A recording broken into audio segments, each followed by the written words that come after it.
Yeah, I think, well, ever since I was really young, tennis has kind of been in my family. Like my grandparents were playing and we always used to play. I've got 3 brothers and we always played together.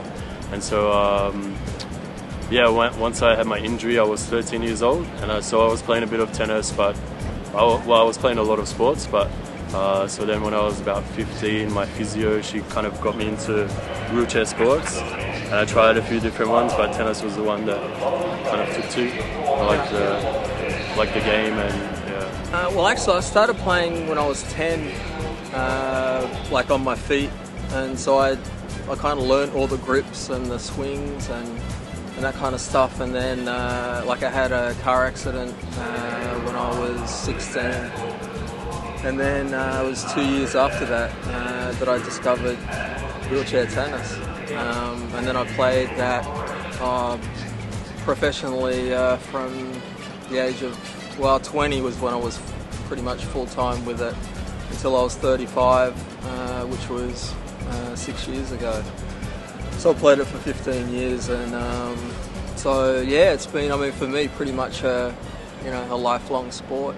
I kind of really had a passion for it, and I tried basketball and tried track, after I was in the chair, and I never got a thrill out of it. But tennis, I really loved tennis, and so to me it just seemed like a natural, thing to get into, and yeah, it was something that I really enjoyed playing. I think, well, obviously he was at the top of the game for a very long time, so he's definitely one of the hardest competitors, and his discipline, like in training, which I've kind of witnessed because he kind of was helping me out when I first started, and still now he's helping me out on the training court. So, and just to see the way like he was training all the time, and when we were away at tournaments, his discipline, going to bed early and eating the right things, and I think that definitely kept him at the top of his game. And I guess probably like all his strokes were really good, and his movement was one of the better players for movement in the world. So that definitely, yeah.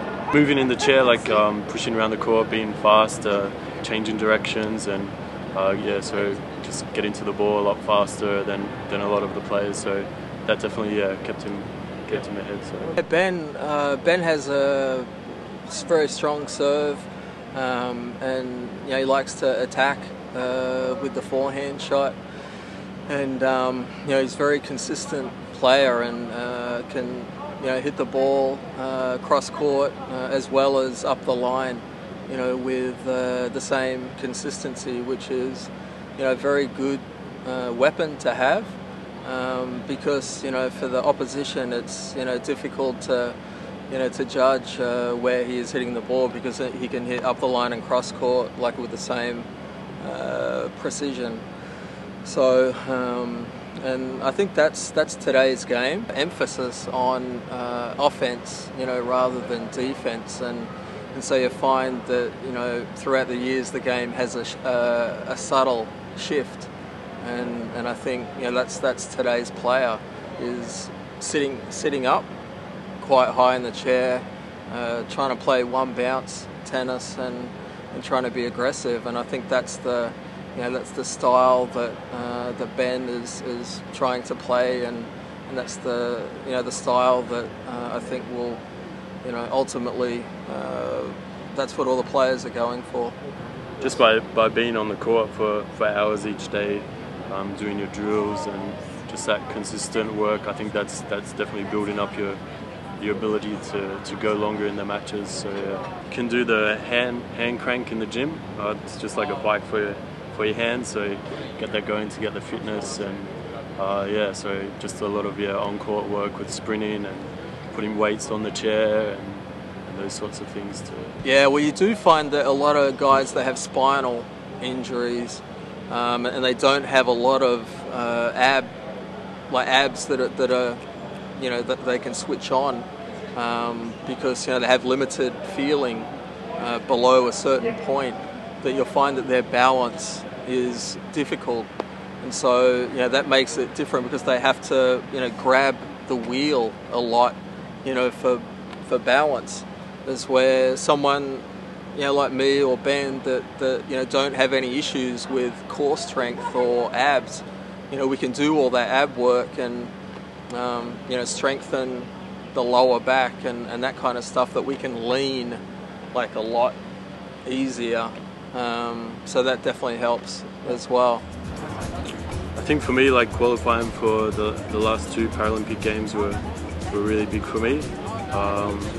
I think, well, the last Games in Beijing I didn't have the best result, so I guess my goal now is to work on that and try and get that medal in London in 2 years' time. So that's one of my big goals now, as well as the Grand Slam events, the Australian, French, Wimbledon and US tournaments. They're kind of the ones that you want to perform your best at during the year. Winning a gold medal in that stadium right there, that I don't really need to think about that. That was, to do that at home in Sydney, pretty much the only chance that I was going to get in 2000. That was the highlight. But like, it's funny because I think it was announced in '93, that Sydney was going to hold the Games, and so it was in the back of my mind, I think, for 7 years that I was going to get this chance, to do it, and it was something that was very driving and very motivating to try and chase that goal and chase that dream. And I think when I was able to do it, it just felt like such a weight off my shoulders, because at the time I was number 1 and kind of went into it as the favourite, and then it was kind of a bit of a mixture of ecstasy and relief, that I was able to do it. And so that was the highlight for me.